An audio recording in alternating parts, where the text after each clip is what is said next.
Alright, we're back, of course, talking FF7, we're talking Rebirth, and we're talking about the game's launch on Steam, because apparently it had a pretty damn good launch. I've seen an article going around the last couple days from IGN with a title that said, despite Rebirth failing to meet expectations, which I believe is a quote from Square Enix, it jumped to number 3 in the US charts on Steam. Something we love to see, right? We want to see the remake project doing well, but also it just kind of furthers that narrative of maybe put your games on PC day one if you can.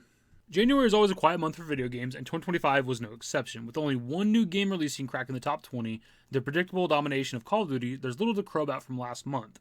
Except, perhaps, what may be a comeback story for one of last year's alleged sales disappointments, Final Fantasy VII Rebirth. Final Fantasy VII Rebirth debuted February 2024 to number 2 on Circana's charts, which rank video games by dollar sales in the US. It dropped to number 7 the following month and finished out the year at number 17. While those numbers are respectable, post-launch there were numerous questions about whether or not the game had done well enough for Square Enix's taste, or even especially well in comparison to other major RPGs in the same year like Dragon's Dogma 2 or its predecessor Final Fantasy VII Remake. Square Enix ultimately came out saying the game failed to meet its sales expectations and never even announced a sales figure, suggesting it hadn't done well enough to brag about. That's definitely something we've seen a few times over the last couple of years when it comes to Square Enix, is games that tend to do well, at least critically, are failing to meet their expectations, but we don't know what that is, right? We've seen this with, I think they said it with 16, but also Rebirth, and I think they also said it with Guardians of the Galaxy, which was like a sleeper hit. A lot of people seem to love that game. I still haven't checked it out yet at this point. But, there's games that do well, at least critically, but they failed to meet some sort of, goal or number that Square Enix was expecting. And in all three of those cases, it's like there's things working against them. 16 is a very different Final Fantasy game. It's still a great game, but, you can't expect, all the people that grew up playing Final Fantasy to want to play that game. It's going to be a very select audience that's interested in that kind of a Final Fantasy game. Rebirth and I guess really the remake project as a whole kind of have a lot of things working against them in terms of exclusivity and, you got in the ground floor on Remake on the PS4, but now you got to buy a PS5 to play the sequel, right? Or you got to wait for it to come to PC or whatever. Also, the possibility of it being a new story and the gameplay not being turn-based and splitting the game apart. There's a lot of things that work against Remake projects, so the numbers that it is hitting are still good considering all the elements that work against it. In terms of Guardians of the Galaxy, just because I mentioned it, I don't know much about it, but it had to obviously follow up Marvel's Avengers, which was a Square Enix thing that was very, very expensive to do and also flopped horribly, right? So there's probably a lot of people who got burned by that game that didn't want to check out Guardians of the Galaxy. I bring this up just because I feel like Square Enix has a little bit too high of expectations for these games, whereas I feel like I personally have a little more realistic expectations based on the elements working against those games.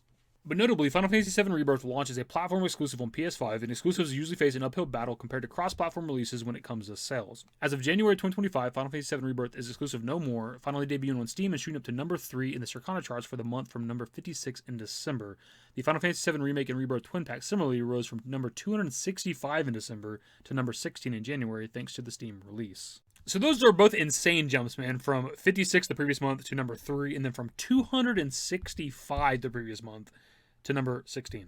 Jumping 249 spots is kind of insane, but it does make some sense because that was the optimal way to buy it if you hadn't played Remake yet, because you got both games for the same price as just Rebirth.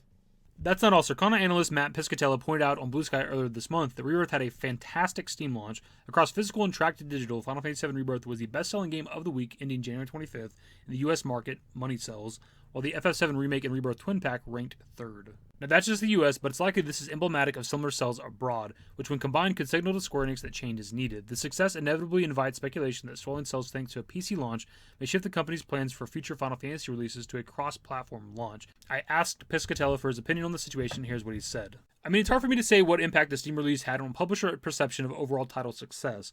That's subject to all kinds of internal planning and expectations I'm not privy to, of course, but purely looking at consumer response, it was a very good launch month on Steam. This launch does provide yet another benchmark that shows releasing on PC makes a ton of sense at this point, regardless of genre or historical release strategies. For third-party publishers, it's looking harder and harder to release exclusively on a single platform without significant incentives provided by the platform holder. That is something I've been kind of curious about since the start of the Remake project, and I guess kind of with Final Fantasy as a whole, and I guess some other games from Square Enix being exclusive to PlayStation is what is in it for them? I'm assuming money, but is it just money, or is there other incentives, other things? Because what is the purpose for keeping the games exclusive? Maybe marketing is a part of this shit, because we do have these games be a part of State of Play, right? And Rebirth itself had a dedicated State of Play, which was pretty awesome. So maybe that's a part of the deal for keeping the game exclusive.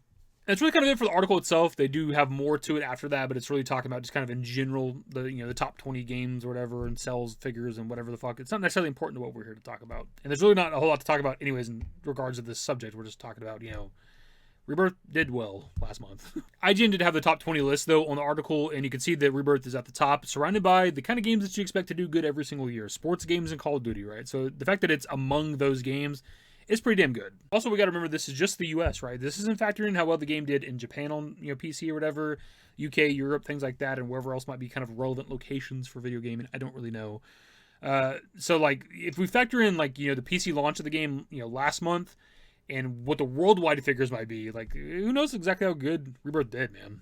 The fact that we've seen, Rebirth and also the Twin Pack jump so many damn spots because of the launch on Steam, like, it makes you really wonder how well it does with the worldwide, monetary figure or whatever, or I guess units sold, whatever you want to look at. Actually, that's worth mentioning, too, because we're looking at a monetary figure for placement, right? It's based on the money that the game's bringing in to be 3rd and 16th place, right? And it's kind of interesting because a lot of people were wondering how much piracy was playing into how well the game was doing on PC, right?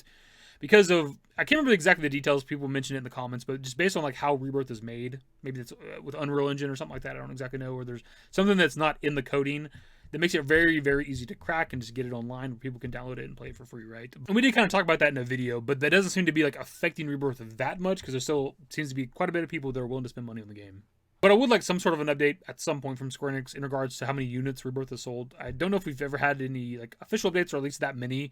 I think I'd last seen that it sold like a couple million maybe on PS5, but now that we have also PC and it seems to be doing pretty damn well, I'm kind of curious how overall, right? And we're coming up on the game being a year old. And then we got a couple updates for Remake, along the way as it was launching and coming out and shit, but we haven't had really much, if any, for Rebirth. So I'm just kind of curious how well it's doing. Anyways, though, that's the video. Subscribe to channel if you guys are new. Social works in the description below. Follow me on Twitter, YT. That's it. Bye. Used to care what people thought, but now I care more, and nobody out here's got it figured out. So therefore, I've lost all hope of a happy ending, depending on whether or not it's worth it. So insecure, no one's perfect. We spend it with no shame. We blow that like Coltrane. We in here like Low Gain or leave it like Cobain.